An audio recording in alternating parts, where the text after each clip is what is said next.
الرجیم بسم اللہ الرحمن الرحیم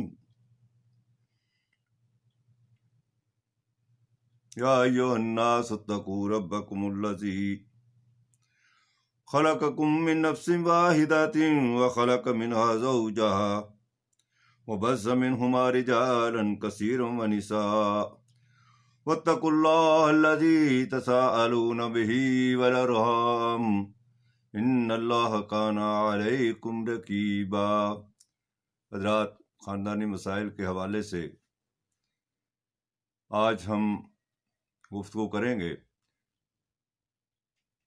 یہ ہم سب کا مشاہدہ ہے، تجربہ بھی ہے کہ آج کل جس قدر گمبھیر مسائل خاندانی مسائل ہیں، اتنے مسائل اور زیادہ نہیں۔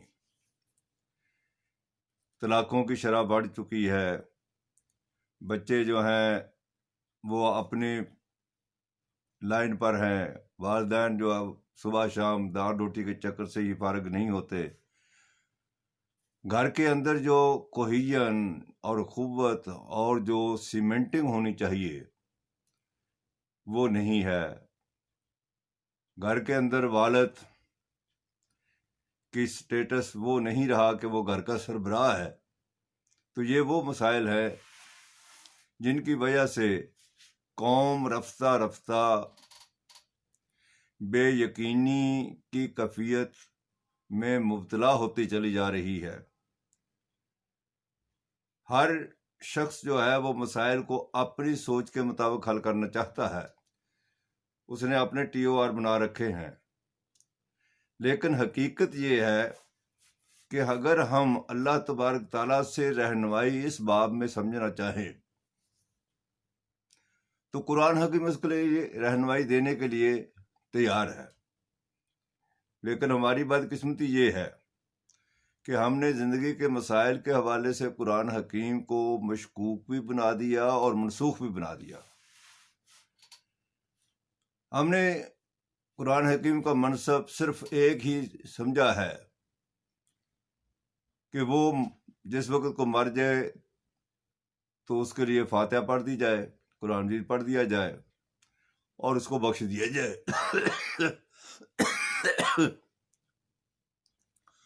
مردوں کو بخشانے کے لیے یا کورٹ میں قسم کھانے کے لیے زندگی کے مسائل میں اس سے رہنمائی حاصل کرنا اور اپنے معاملات کو بہتر بنانا، اس سے رہنمائی لینے کے لیے کوئی تیار نہیں ہے۔ جس کی وجہ یہ ہے کہ میاں بیوی کے درمیان شکنجی ہے، طلاقوں کی شرح بہت بڑھ گئی ہے، اور خاص طور پر مغرب میں اور زیادہ بڑھ گئی ہے۔ میرے پاس اللہ تبارک تعالیٰ کی رہنمائی اس باب میں بھی موجود ہے، لیکن ہم نے قرآن حکیم کا منصب یہ نہیں سمجھا کہ اس سے رہنمائی لے۔ آئیے اس پس منظر میں یعنی سورہ نساء کی جو آیت نمبر 1 میں نے آپ کے سامنے تلاوت کی ہے، اس کا ترجمہ اور بعد میں اس کی کچھ تشریح آپ کے سامنے رکھوں گا۔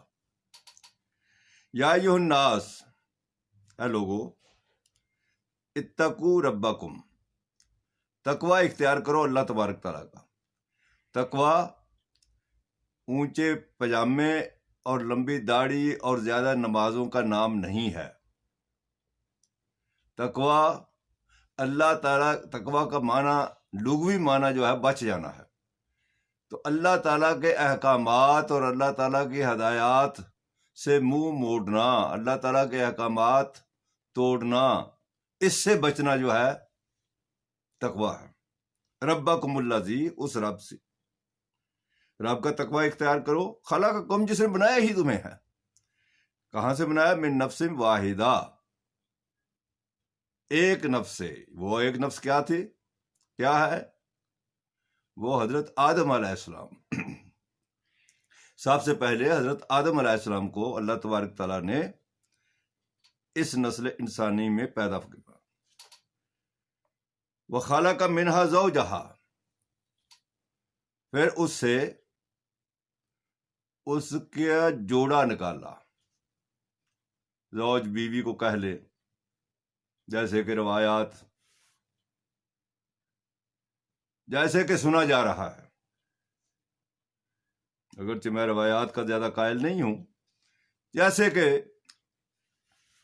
لوگ کہتے ہیں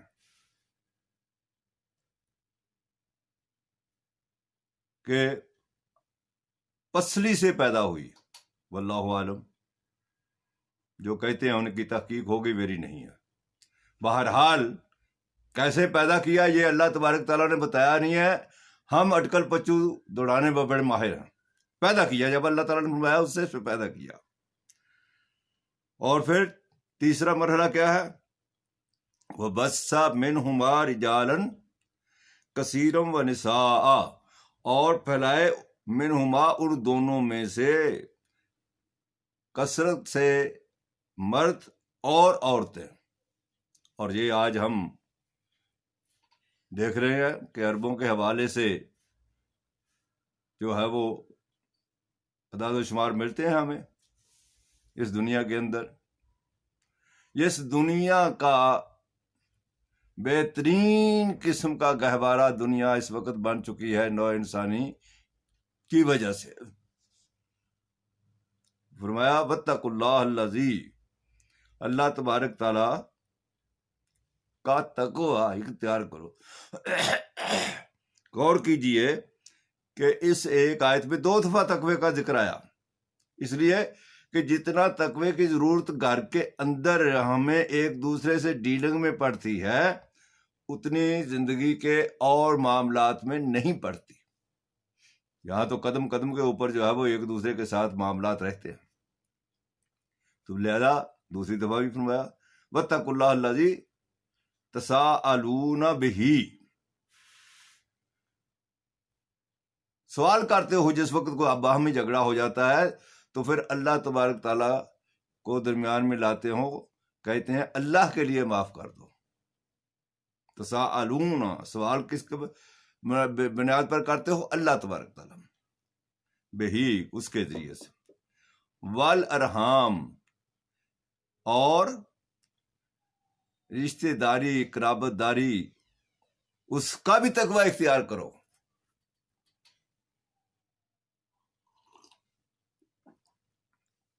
اللہ کا تقوی اختیار کرو اور ارحام کا تقوی اختیار کرو.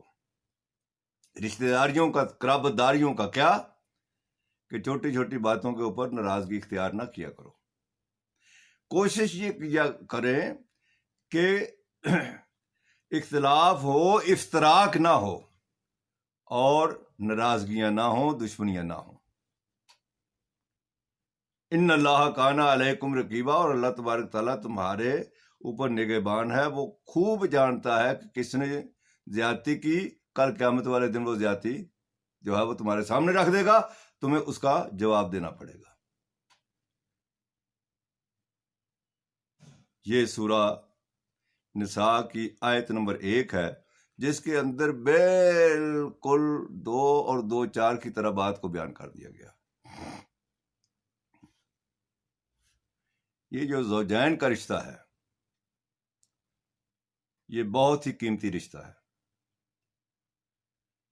اگر میاں بیوی جب نیا جوڑا جنم لیتا ہے تو وہ ایک دوسرے کا خیال رکھیں. وہ سمجھیں کہ اب سب سے زیادہ قیمتی شے بیوی کے لیے میاں اور میاں کے لیے بیوی ہے. اور یہ ایک دوسرے کے لیے لازم و ملزوم ہے. ان کے اندر اختلاف اور شکرنجی اس وقت پیدا ہوتی ہے جب عزت نفس مجروح ہوتی ہے.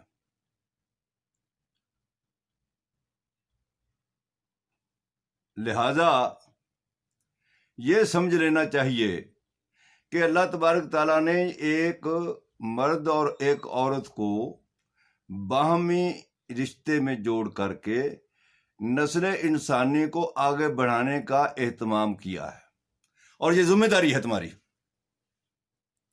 اب اس ذمہ داری کو ادا کرنا اور بآحسن طریقے سے ادا کرنا دین ہے، عبادت ہے، اور سب سے بڑی عبادت ہے۔ ہم نے عبادت کو محسوس اور مختصر کر لیا صرف مسجدوں میں اور نمازوں میں۔ یہ لمیٹڈ تصور ہے عبادت کا۔ نماز کے حوالے سے، سجدے کے حوالے سے تو قرآن مجید میں عبادت کا لفظ آیا ہی نہیں ہے۔ وَاعْبُدُوا، عبادت کرو، واسجدوا، اور سجدہ کرو، سب کو معلوم ہے۔ تو عرض یہ کر رہا تھا کہ سب سے اہم بات کہ اعتماد کی فضا کریں، اور اعتماد کی فضا یہ وہ امر ہے جس کی طرف ہمارے علماء نے، ہمارے بزرگوں نے، ہمارے ماضی میں جس پر غور نہیں کیا۔ یہ فضا پیدا ہوتی ہے ایک نقطے سے، صرف ایک نقطے سے، اور وہ ہے مشاورت کا نقطہ۔ امرہم شورا بینہم، باہمی آپ ہر معاملے میں مشاورت کریں، اعتماد کی فضا پیدا ہوگی۔ اور جب بیوی جا کر کے اپنے سسرال سے، اپنے پیکے سے مشورے لے، اور خاوند جو ہے وہ کہے تو میں تو بالکل ہی بری و ذمہ ہوں، وہ کسی اور سے مشورے لے، اعتماد کی فضا ختم ہو جائے گی اور گھر کے اندر جھگڑے شروع ہو جائیں گے۔ ایک بات عرض کرنا چاہتا ہوں، حضور اکرم صلی اللہ علیہ وسلم بعد از خدا بزرگ توئی قصہ مختصر، دنیا کے پہلے اور آخری انسانوں میں سے سب سے زیادہ علمی اور عملی انسان وہی تھے، اور وہ لے کر کے آئے ہیں دو چیزیں۔ نہ نماز لے کر آئے، نہ روزہ لے کر آئے، یہ چیزیں پہلے سے موجود تھیں۔ عیسائیت، یہودیت، ہندو مت، سب میں پوجا پاٹ کا سسٹم اپنا اپنا تھا، انداز اپنا تھا۔ لِكُلٍّ جَعَلْنَا مِنْكُمْ منسکن شریعت سے بھول رہا ہوں میں، ہر ایک کی اپنی اپنی، لیکن کہنے کا مقصد یہ ہے کہ نماز روزہ موجود تھا، حج زکوٰۃ موجود تھے۔ جو کیا لے کے آئے؟ مشاورت باہمی۔ ایک دور تھا کہ رعایا کی کوئی اہمیت نہ تھی، اب رعایا بھی حکمرانی میں شامل ہے مشاورت سے۔ تو وہ مشاورت جو پوری نوع انسانی کو حضور اکرم صلی اللہ علیہ وسلم نے سکھائی، سب سے زیادہ ضرورت اس کی گھر کے اندر ہے۔ لہذا باہمی مشاورت کا رشتہ، اور یہ سمجھ لینا چاہیے کہ سب سے قیمتی رشتہ میرا جو ہے وہ میاں اور بیوی، میری بیوی اور میرا خاوند۔ اور پھر یہ بات تو حقیقت ہے نا کہ وجہ تخلیق، عورت کی وجہ تخلیق مرد ہے، اور مرد کی وجہ تخلیق عورت ہے، ماں سے پیدا ہوا ہے۔ تو یہ دونوں لازم و ملزوم ہیں۔